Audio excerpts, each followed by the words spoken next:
Okay, let's get into it. We are here today, and let's be clear. This isn't about the drama, it's not for the spectacle, and it's definitely not about how cool these miniatures look on a shelf. Today, we are cracking open one of the Munitorum's most hostile files. A high-stakes competitive data audit. This is not about which captain looks better in a cinematic. No. This is about which one delivers measurable mathematical efficacy on the tabletop. That's exactly right. Our mandate was to perform a forensic, what we call a red line analysis, because the intelligence streams we were getting, the ledger, the critical audit, the competitive audit, they were all over the place. Wildly conflicting. Wildly. And what we found, and this is the core issue, is that the competitive strategium, even at the highest levels, is clouded by this fog of nostalgia. Right. Players are making these huge points, investments based on narrative weight, the hero they remember from the book, the famous duel. Okay, but we've started calling it main character energy. And that's the real tension here, isn't it? Are we paying points for a character's backstory, for their lore? Or are we paying for cold, hard mechanics? Yes. Things like victory point generation velocity, return on investment ROI, and of course, command point efficiency. We have to push past the hype and just look at the ledger. Our audit is deliberately hostile to that kind of sentimentality. If an asset is a massive black hole for points, we have to flag it. And if it's a stealth multiplier, well, we need to exploit it. So we have two command assets under the microscope today. First up, we have Subject A, Captain Demetrian Titus. The face of the franchise right now. He's the face, the hero of the Space Marine 2 campaign. His intended role is pretty clear. He's the central objective bully, the big melee counterpunch. Just this massive, immovable object. Or so the narrative goes. Exactly. Yeah. But our initial hypothesis is sharp. Is he, in fact, what the audit calls a black hole investment? Does that premium cost he has actually protect him from the kind of high-volume shooting that, let's be honest, defines the meta right now? And then on the other side of the ledger, we have Subject B, Captain Uriel Ventris. His profile is much lower key, way more subtle. Yeah, he's not the blockbuster hero. Not at all. He's designed as a force multiplier, he's a deep strike vector, he's pure scoring utility. The hypothesis here is that this budget asset offers what we're calling infinite utility. He's not meant to be the star of the show. He's there to make everyone else the star. Precisely. He's designed to manipulate the fundamental currencies of the game. Movement, board position, and the opponent's resources. So our mission today is to distill that true value. Do we shell out points for the cinematic duels and the impressive models? Or do we invest in effective wounds, in critical movement vectors, and reliable objective scoring? We're going to provide a definitive directive for you, the competitive listener, and it's based on nothing but the numbers. Let's start by establishing exactly what it is we're paying for. Okay, so before we could even start calculating anything, we had to harmonize the data. And the original sources were a mess. A total mess. We were seeing points costs all over the place, 90, 95, 110 points, sometimes even lower for these guys. Yeah. And in a game where, 5 points can be the difference between a minor win and a major loss, that kind of ambiguity is just, it's an unacceptable liability. We had to establish ground truth. And the first and honestly most confusing data point we had to resolve was an identity crisis. Identity crisis? Yeah, and it was tied directly to all that narrative hype around Titus. The sources kept mixing up his profile. So many of the inputs we saw were still using the old, basically irrelevant Lieutenant Titus profile from that board game tie-in. Oh, right, the cheaper one. The much cheaper one, yeah. It clocked in at 70 points. Yeah. But critically, and this is the whole point, that Lieutenant profile lacked the fundamental defensive tools you need for competitive play. Specifically, he had no invulnerable save. And we all know, in the current high AP, high armor penetration meta, a character model without an invulnerable save is not really a character. Speed bump. It's a speed bump, exactly. It is statistically guaranteed to fail its save against any meaningful threat you point at it. 100%. So our first job was to completely isolate the asset we were truly auditing, the Captain Titus Master of the Watch profile. The one from the 500 World campaign materials. It's the one. That is the premium high wound asset. And just for the record, we confirmed his stat line.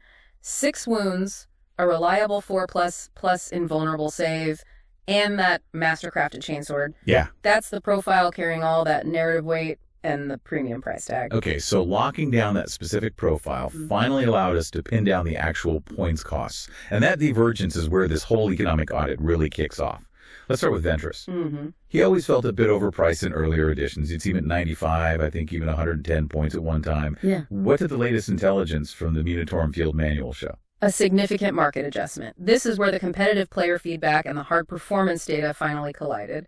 The September and January updates confirmed a massive reduction in his cost. So what's the number? Uriel Ventris' ground truth cost is locked in at 75 points. 75, wow. Yeah. And that immediately tells you his intended function. He's positioned as a budget utility piece. He costs less than a generic captain, but he provides these unique army-wide strategic tools. That 75 points is already a massive efficiency delta. I mean, when you think about how powerful even a generic captain's passive abilities can be, Ventris is giving you unique mechanics for a discount. That's huge. Now contrast that with Captain Titus. His confirmed cost is 95 points. Okay, so 20 points more. 20 points more, which firmly places him in the premium HQ bracket. He's competing for a slot with heavy hitters like Marnius Calgar, who, generates command points for you, or specialized chapter masters who are kitted out with top-tier enhancements. Right, like the sacrosanct standard. Exactly. So Titus is already 20 points more expensive than Ventris before we even start to factor in the hidden costs. And you mentioned this hidden tax that comes with Titus. That 95 points is really just the tip of the iceberg, isn't it? It is the single biggest deception in the entire Titus dossier.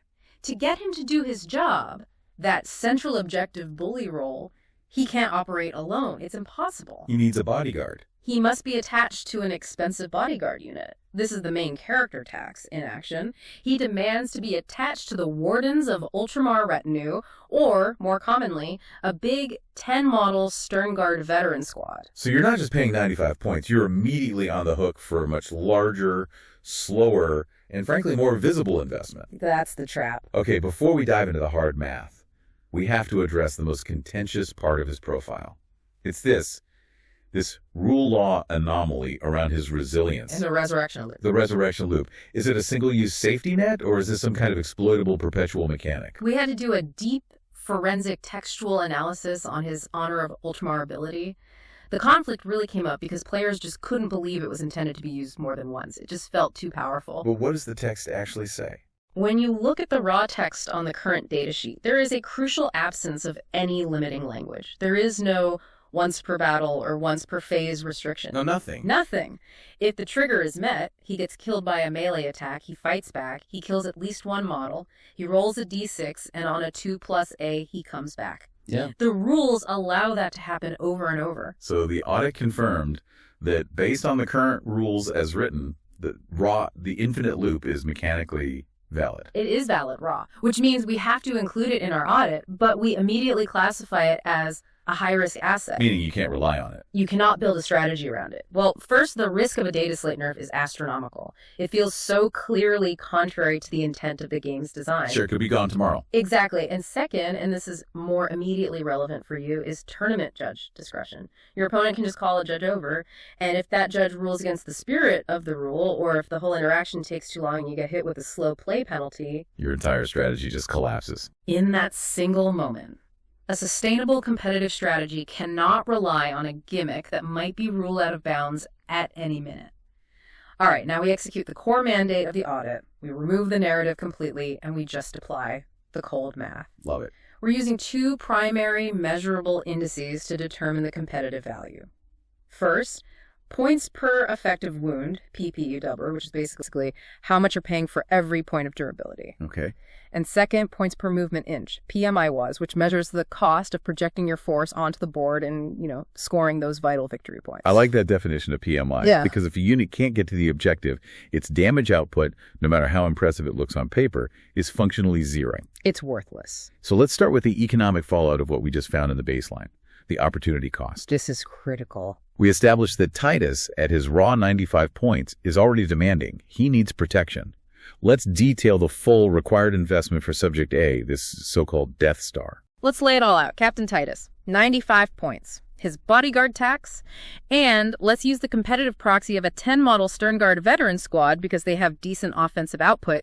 That's approximately another 180 points. So right away, the unit investment is a hefty 275 points. It is. That's already a sizable chunk, well over a tenth of a standard 2,000-point list. And it's just one unit. Just one unit. And as we are about to prove in the mobility audit, because this unit is just foot slogging, it suffers from a massive delivery bottleneck. It's too slow. It's way too slow. Right. To make it functional on a modern tournament board, it almost always requires a dedicated transport. And specifically, you need a Land Raider because that's what can carry that 11 model footprint. And a Land Raider is not cheap. It adds roughly another 240 points to the bill.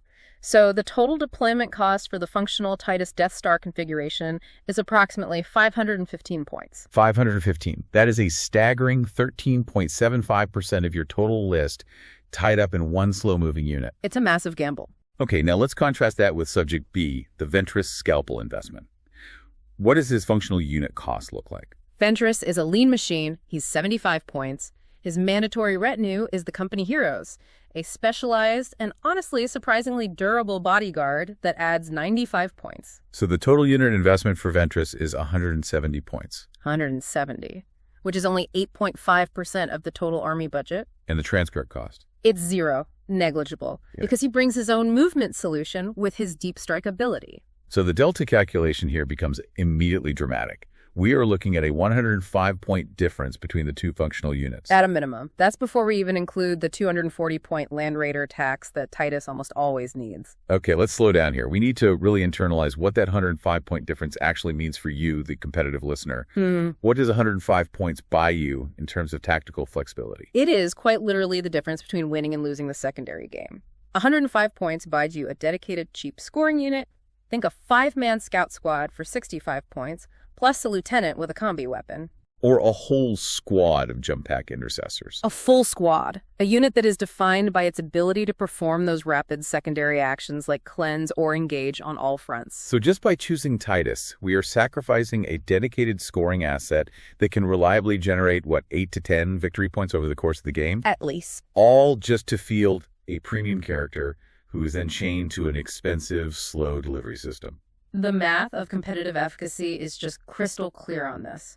Titus must generate 61% more measurable value than Ventris, just to economically break even with the opportunity cost of the units he forced you to leave at home. So we're starting this audit with Subject A, already buried under a massive efficiency debt. A huge debt. Okay, time to calculate survival. We're defining effective wounds, or not just as the number on the datasheet, but durability factoring in all the defensive layers. Saves, invulnerable saves, feel no pain, and those conditional resurrections we talked about. This is where the probability math really comes in. Right. Let's start with Titus, the so-called conditional Anvil.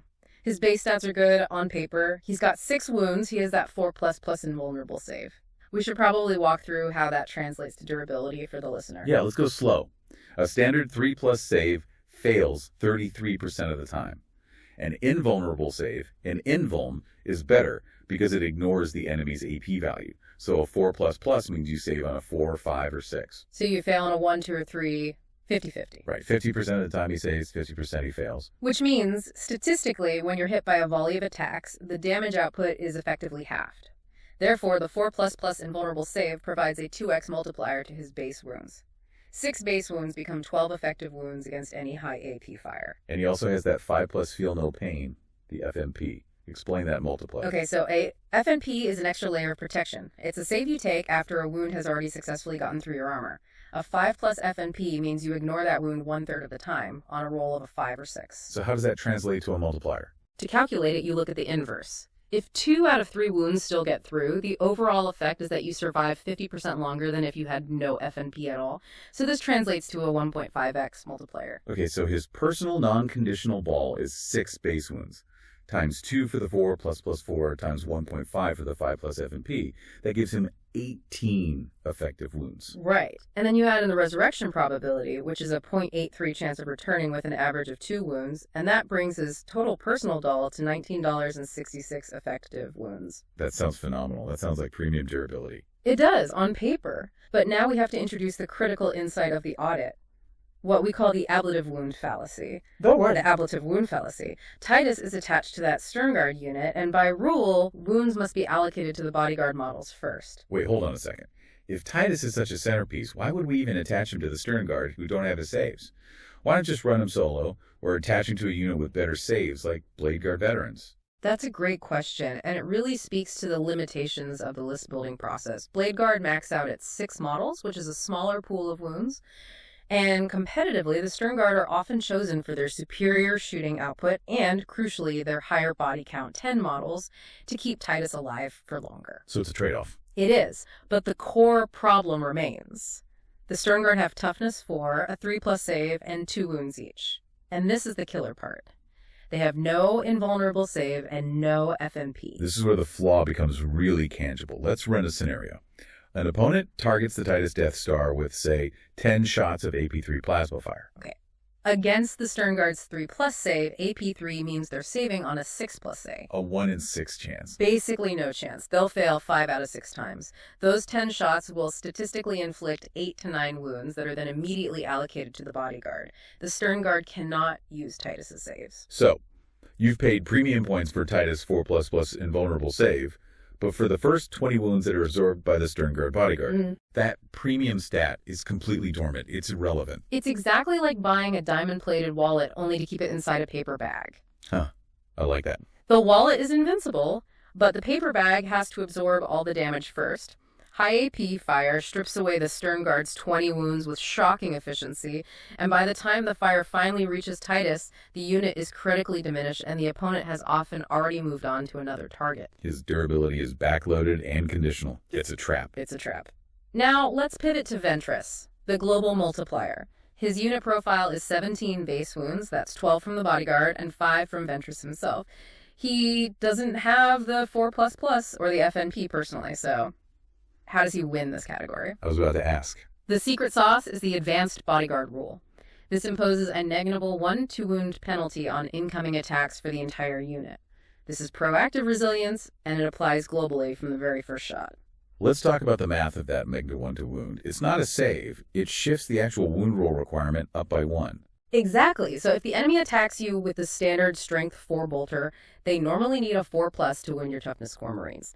With Ventris in the unit, they now need a 5+ grade. That's an immediate 33% reduction in incoming damage probability. For every single attack. And against heavy fire, like strength 8 plasma, what would normally be wounding on a 2+ becomes a 3+8.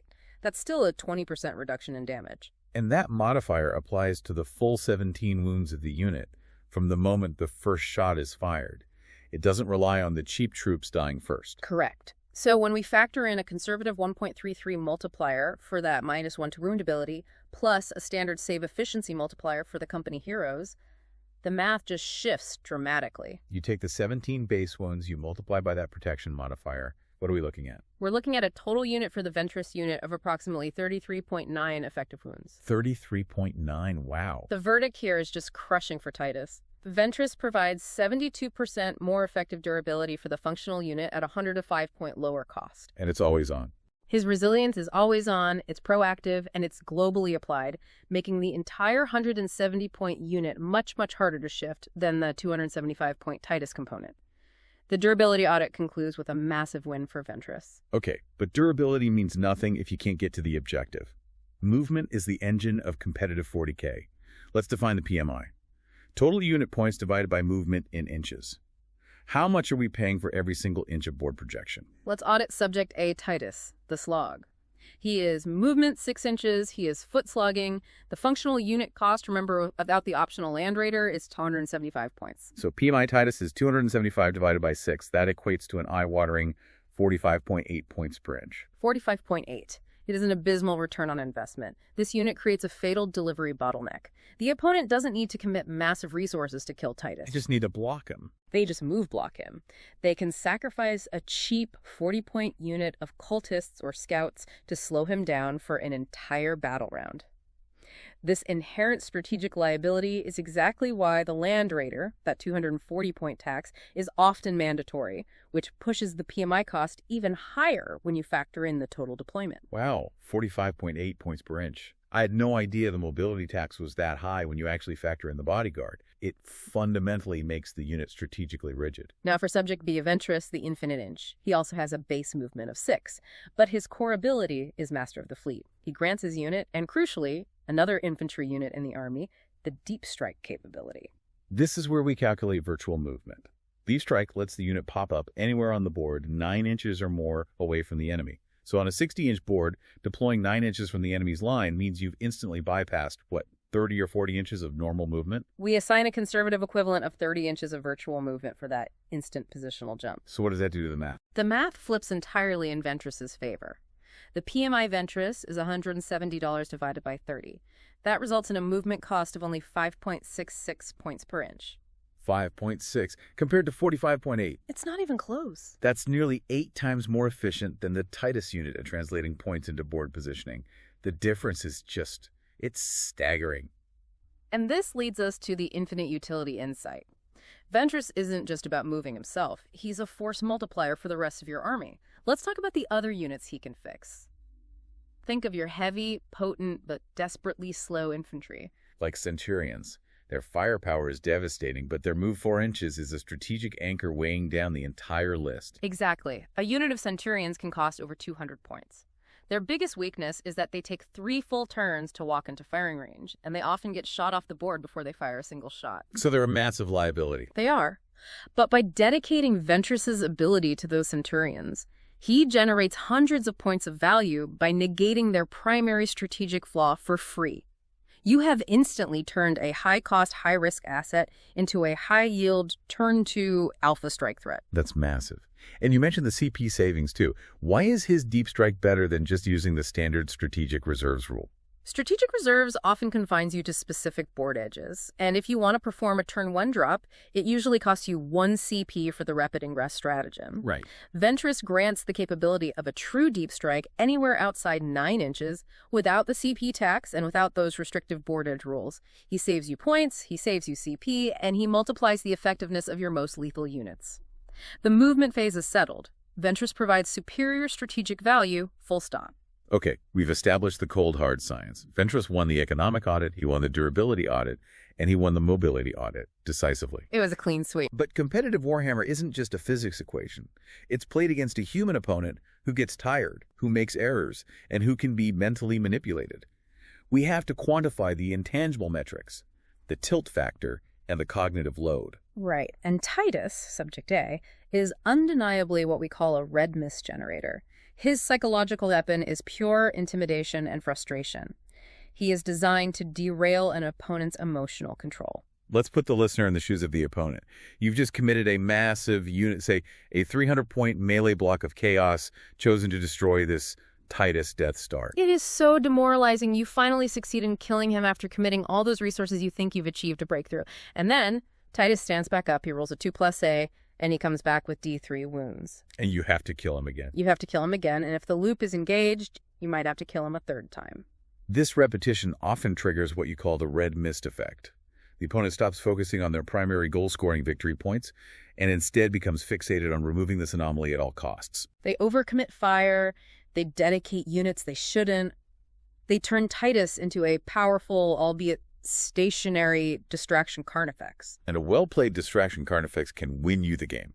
If the opponent wastes 2 rounds of shooting trying to eliminate Titus while you score 20 VP elsewhere, Titus has done his job. He has. However, there is a massive limitation to this weapon, a huge one. You mentioned this effect is really only successful against mid-table opponents. Why is that? Because top-tier competitive players have 0 tolerance for emotional traps. They recognize the red mist immediately for what it is. They have a surgical focus on VP generation. They just do the math. They do the math. They will look at the 500-point Titus unit, they'll note its 6-inch movement, and they will execute the hard counter. They simply ignore him.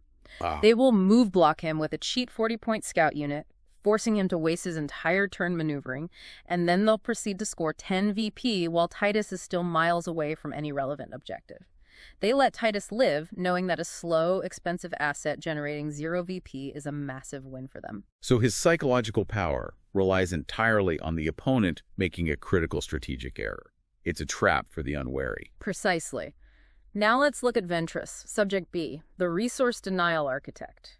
He doesn't rely on rage. He relies on intellectual exhaustion and forced tactical rigidity. His weapon is what the audit calls the screening tax. The simple presence of Ventris on the roster changes how the opponent deploys before the game even starts. The uncertainty is the key.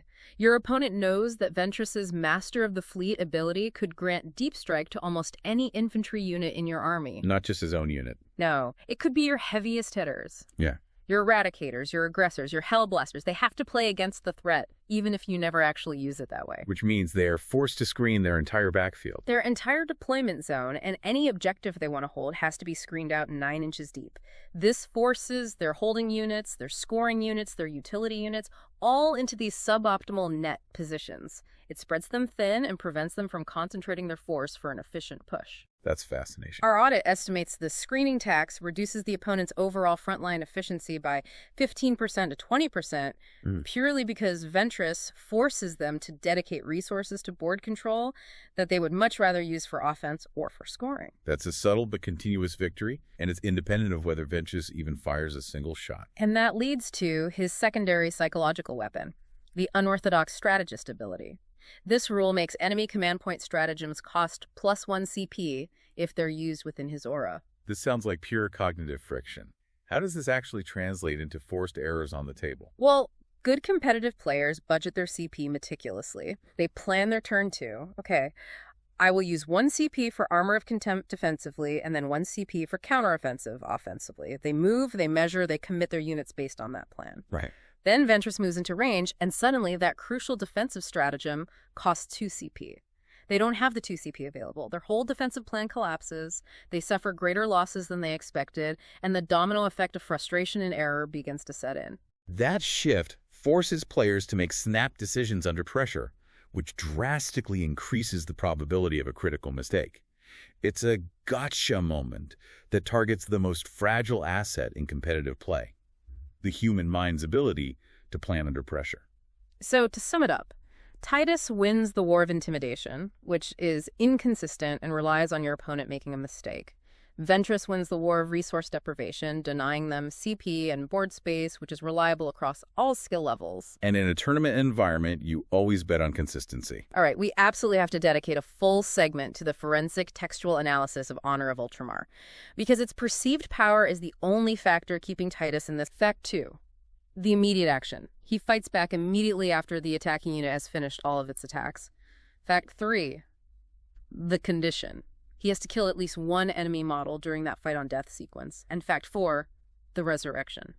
A successful 2+ roll on a single D6.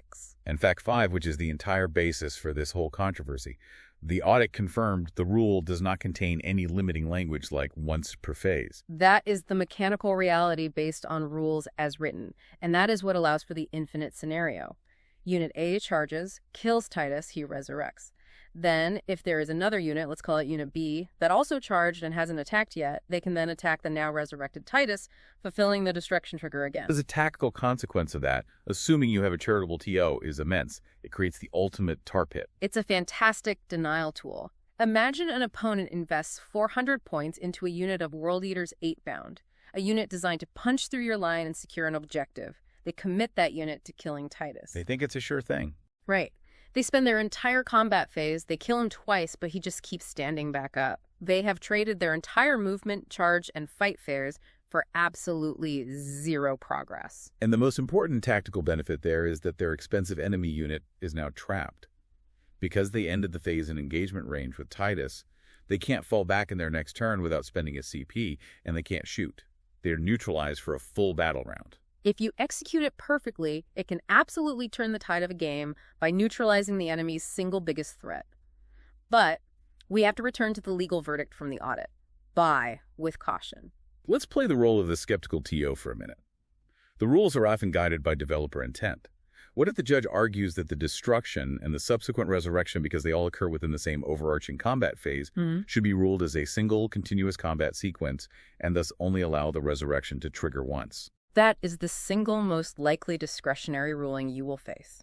Your defense would be textual. The rule explicitly uses the trigger if this model is destroyed, implying a subsequent instance of destruction is a valid trigger. But at the end of the day, the TO holds all the power. If they're aiming to prevent what they see as an exploitative interaction, they will cap it at once per phase, and that immediately removes the loop's infinite value.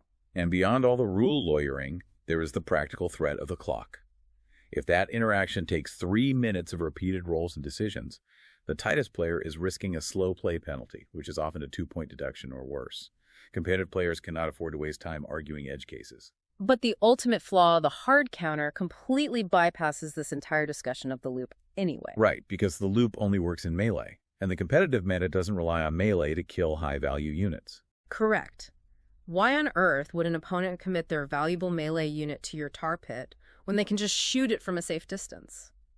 A savvy opponent simply ignores the melee trap and annihilates the Titus Death Star in their shooting phase. Think of high-volume, high-AP units like Plasmid Scepters. Or any powerful anti-infantry guns. Since the Sternguard bodyguard have no invulnerable save, a concentrated volley of plasma fire will strip away all 20 of their wounds in a single phase, leaving Titus completely exposed. And since the Honor of Ultramar trigger condition requires destruction by a melee attack, if he's destroyed by shooting, he is simply removed from play. The ability doesn't even trigger. His premium personal durability only delays the inevitable by 1 or 2 failed saves. So the conclusion from the rules court is damning.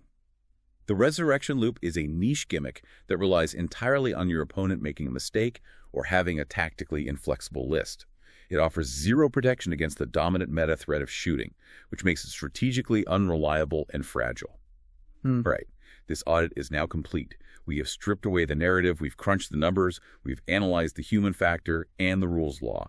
Let's bring in the final God-tier efficiency scorecard to synthesize the findings from all 4 of these audit phases. We started with the economic baseline. Titus clocked in at a premium 95 points, demanding a functional unit investment that often exceeded 500 points. Ventris is the budget utility piece at a confirmed 75 points, requiring only a 170-point unit investment. Ventris wins on cost and opportunity cost. In defensive efficiency, the Doll of Titus had that backloaded personal resilience of 19.66 effective wounds, which was entirely undermined by the low durability of his required bodyguard. He suffered from the ablative wound fallacy. Ventris, on the other hand, provided 33.9 effective wounds for his whole unit, proactively applying that -1 to wound modifier to every single attack from the very start. Ventris wins on defensive efficiency by a massive 72% margin. The mobility audit, the PMI Wiles, was just devastating.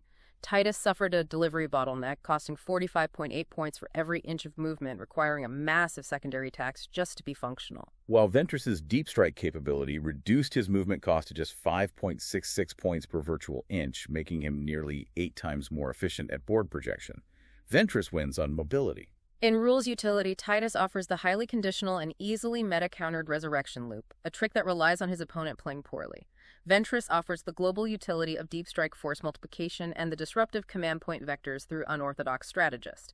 Ventris wins on rules utility. And finally, meta resilience. Titus exhibits low resilience because he's immobile and he dies easily to shooting, which is the prevailing meta threat. Ventris has high resilience because he can be deployed anywhere, allowing him to hide, score secondary objectives immediately, and manipulate board geometry from safety. He avoids the enemy's main battle line. Ventris wins on meta resilience. The math is unambiguous. We have a clear and clean sweep across the board. The initial hypothesis about the main character tax proved devastatingly true for Captain Titus. The numbers just do not lie. They absolutely do not. Our report's final conclusion is that Captain Demetrian Titus is fundamentally a relic of Hero Hammer.